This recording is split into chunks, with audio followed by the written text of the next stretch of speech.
Welcome to Hope from History, where the ancestors teach yes you can, because yes we did.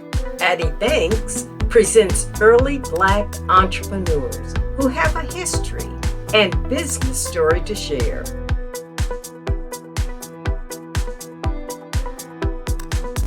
If America honors you with a postage stamp, you know you flew high in life. Bessie Coleman did. She was on a U.S. postage stamp issued in 1995, part of the Black Heritage Collection.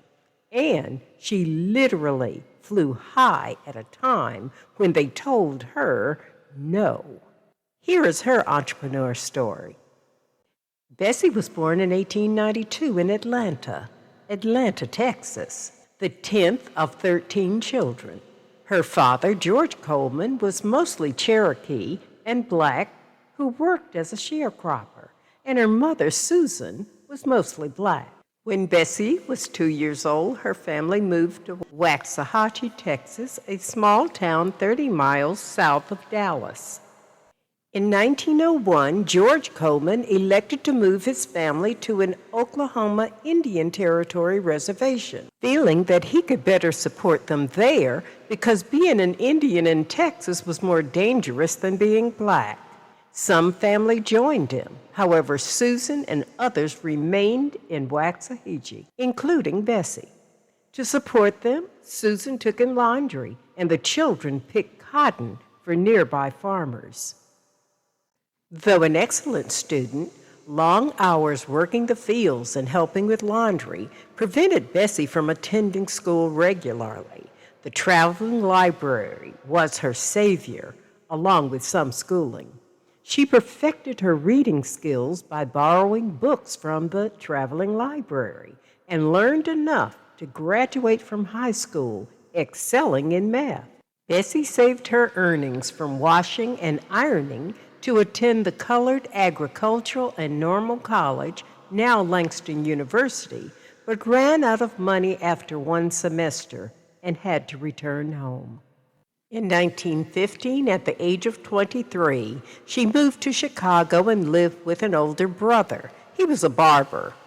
That year, Bessie attended Burham School of Beauty Culture, completing the manicuring course.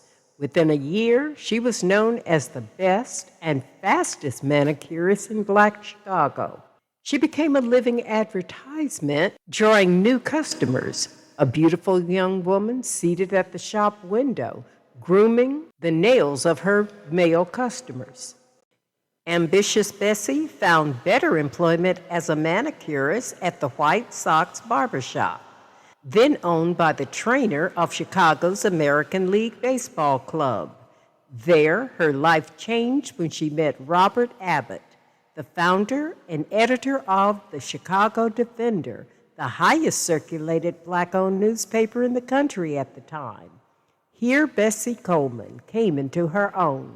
Bessie was cut from an exceptional pattern. She wanted more from life, to make a name for herself. This was the era of fascination with airplanes.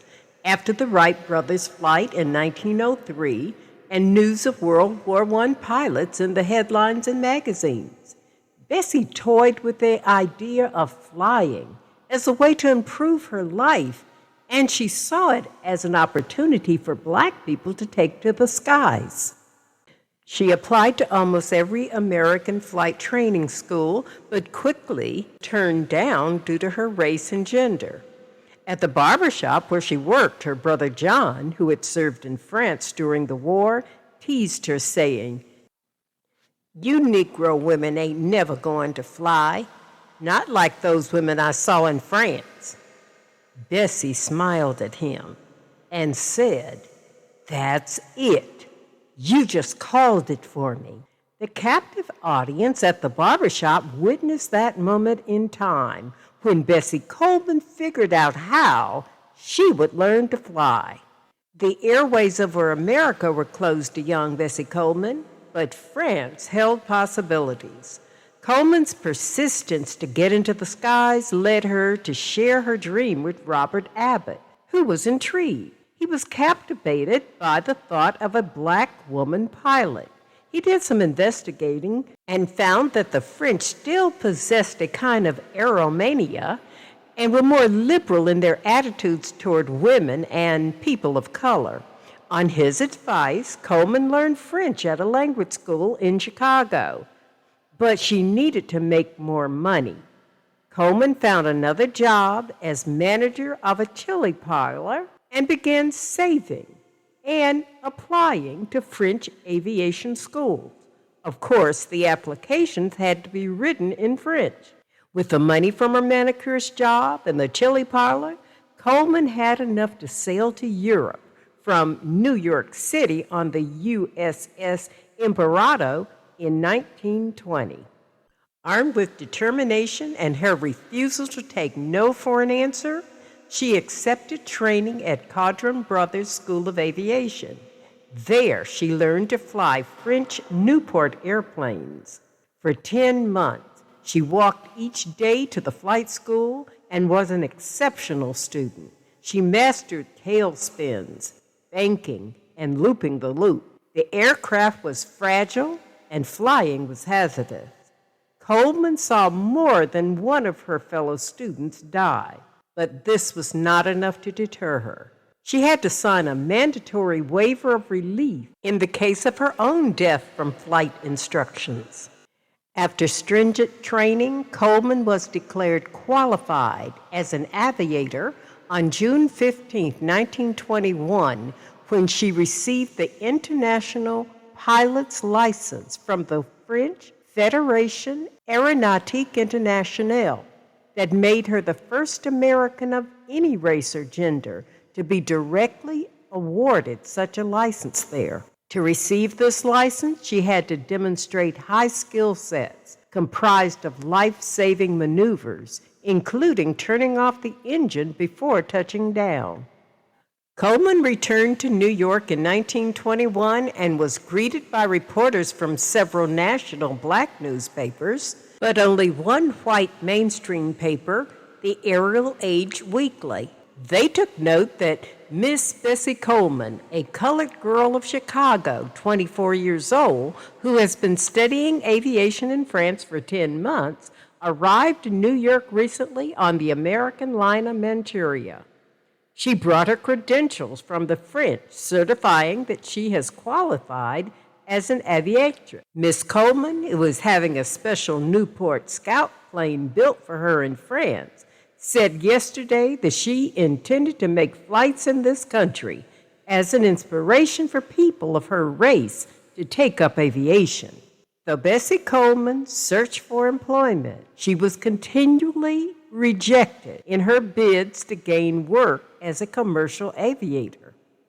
She was disheartened with America's treatment, but she refused to give up.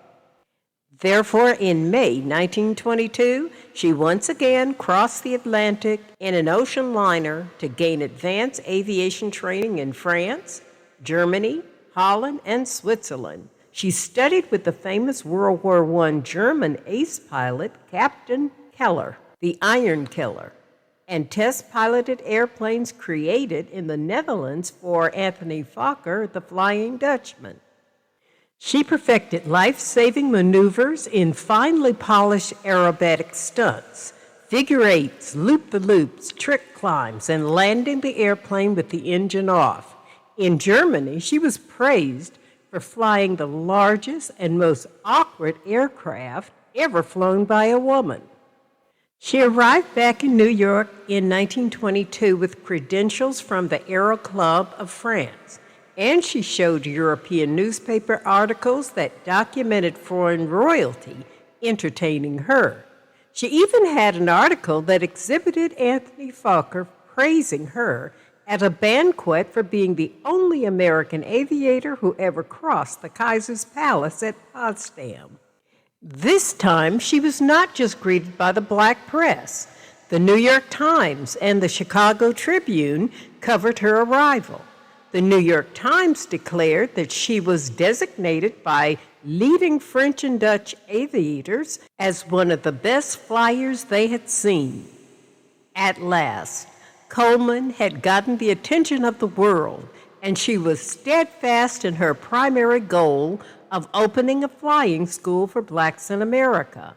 She knew that unless someone with money and vision helped her, she would have to finance the school herself. Being a woman ahead of her times, a woman in a man's world who believed that she could do anything, Bessie determined to build a business for herself, the business of entertainment in the sky. She knew that her work was cut out for her, but was determined to see her dreams come true. So on Labor Day 1922, Coleman's first air show demonstrated a flair for showmanship when she appeared before the crowd wearing her military-style uniform at Curtis Airfield in Garden City, Long Island, New York. She orchestrated a program that would appeal to American nationalism while honoring African American patriotism. The exhibit was dedicated to the segregated 15th Infantry Regiment, the first African American regiment sent to France during World War I. She performed to a record-integrated crowd and was escorted to her plane after the band had concluded the Star-Spangled Banner.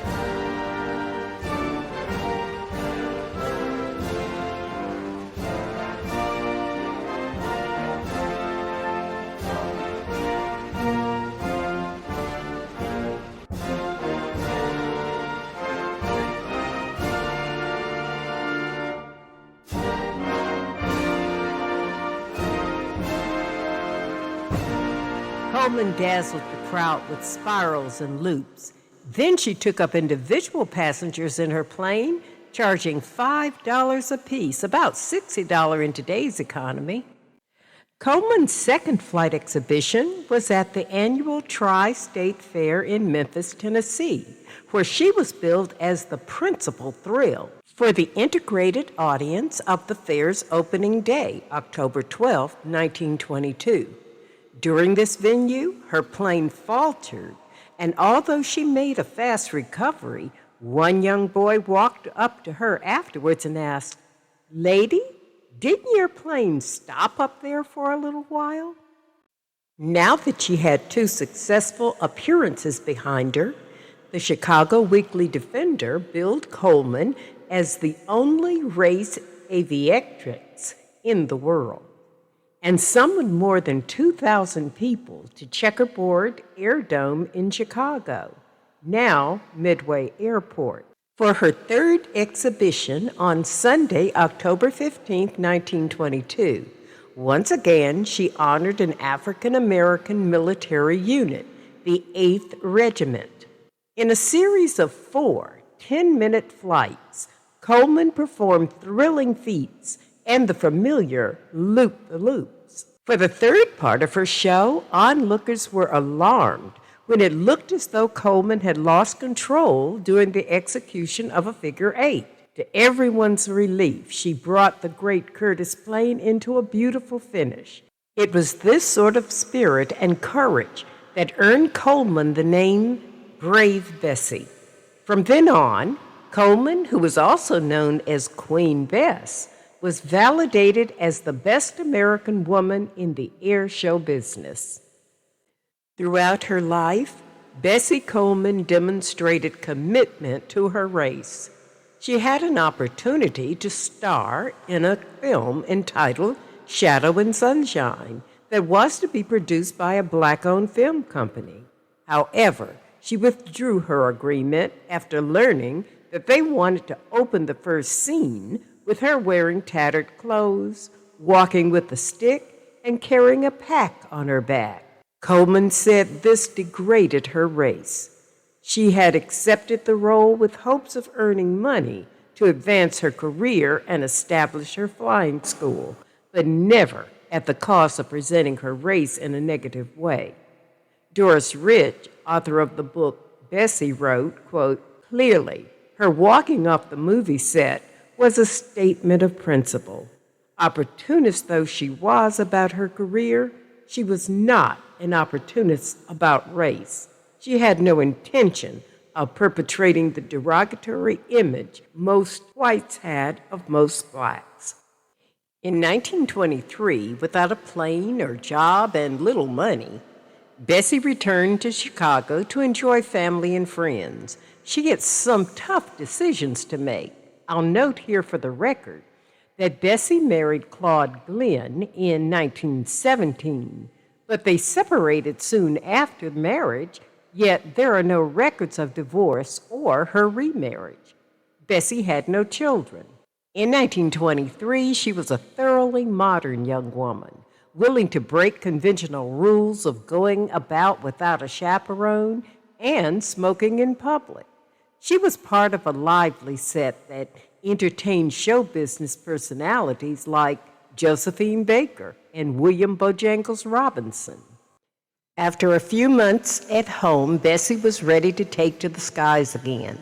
She scheduled an air show for Labor Day in Columbus, Ohio, billed with exceptional publicity in the White Columbus Dispatch. Due to rain, the show was rescheduled. The rescheduled show was promoted with letters of welcome from Governor Harry L. Davis and Mayor of Columbus, James J. Johnson. With their blessings, on September 9, 1923, Queen Bess dazzled the integrated crowd of 10,000 with her flying skills. Unfortunately, in 1924, Bessie had a major accident in California while barnstorming that required a year off to recover.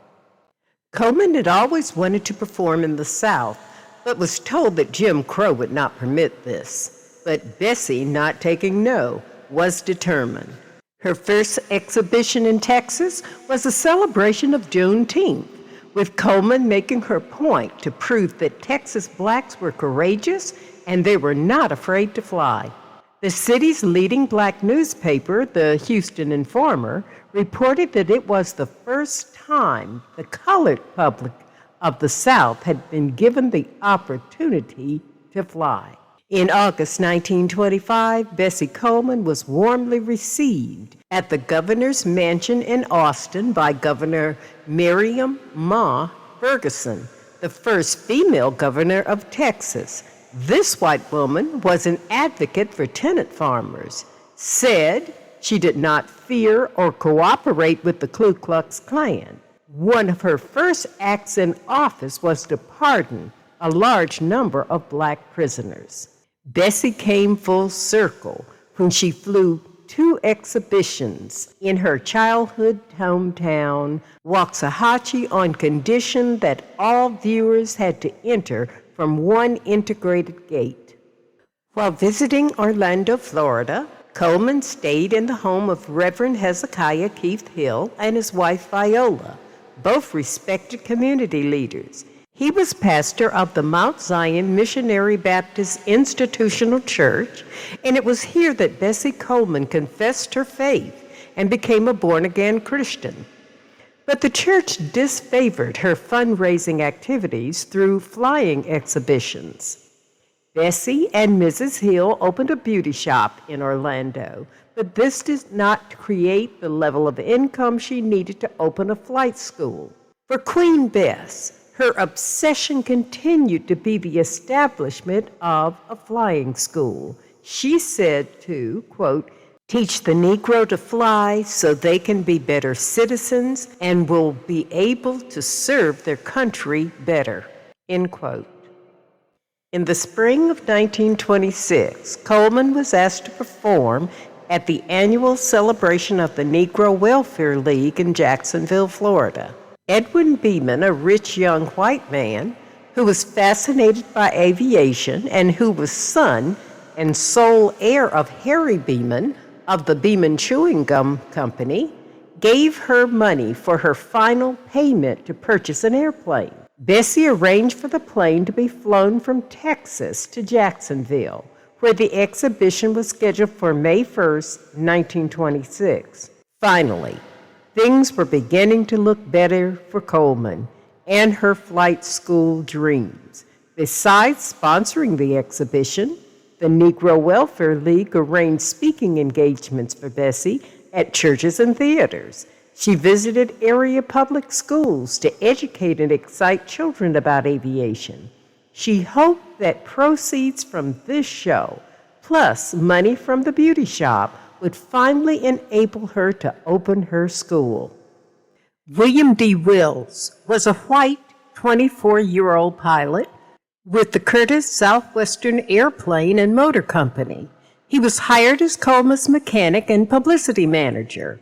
He would also fly with her during exhibitions. However, the first task was a flight to purchase aircraft from Dallas, Texas to Jacksonville.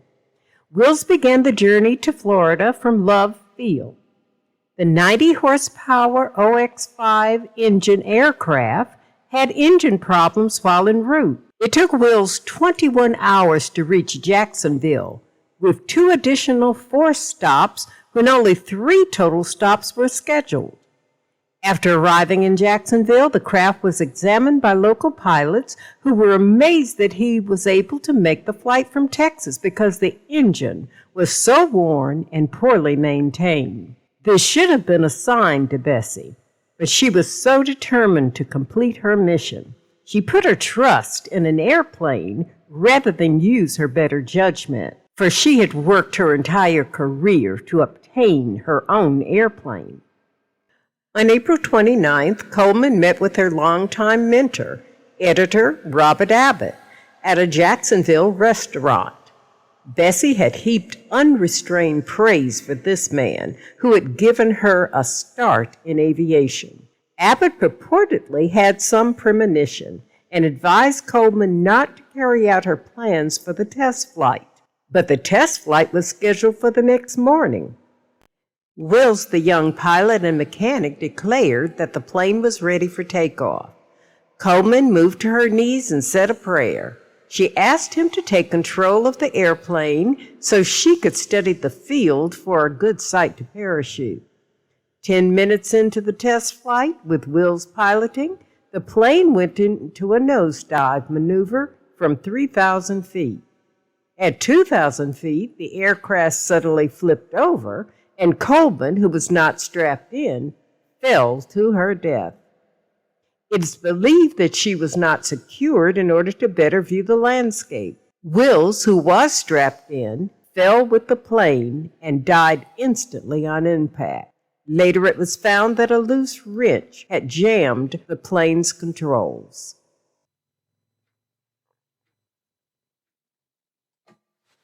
On April 30th, 1926, Bessie Coleman's life and career came to an end. Thousands mourned her. Newspapers around the country and the world sadly memorialized her life.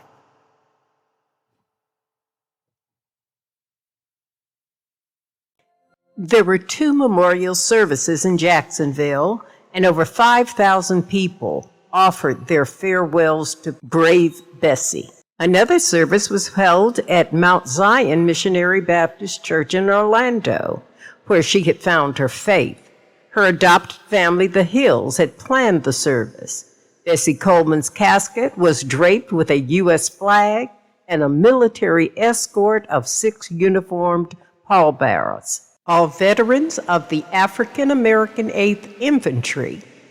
Ida B. Wells came from Holly Springs, Mississippi, to serve as the mistress of ceremonies. When her body was being raised into the baggage car in Orlando, en route to Chicago, more than 500 voices hummed, "My Country 'Tis of Thee." At Daredevil Bessie's last funeral at Pilgrim Baptist Church in Chicago, over 5,000 people gathered in and around the church. Bessie Coleman was only 34 years old. Coleman's dream of a flying school for African Americans became a reality when Lieutenant William J. Powell established the Bessie Coleman Aero Club in Los Angeles in 1929, and on Labor Day 1931, the Flying Club sponsored the first all-black air show in America, an event attracting 15,000 spectators. 34 short years, and yes, she made a name for herself. Bessie Coleman has been honored many ways, with her name attached to facilities in America and Germany. Libraries, schools, roads, scholarships, and even an animated character on a children's television program. Books and movies honor her. In 2006, she was inducted into the National Aviation Hall of Fame. Yes, proud and brave Bessie, you did it.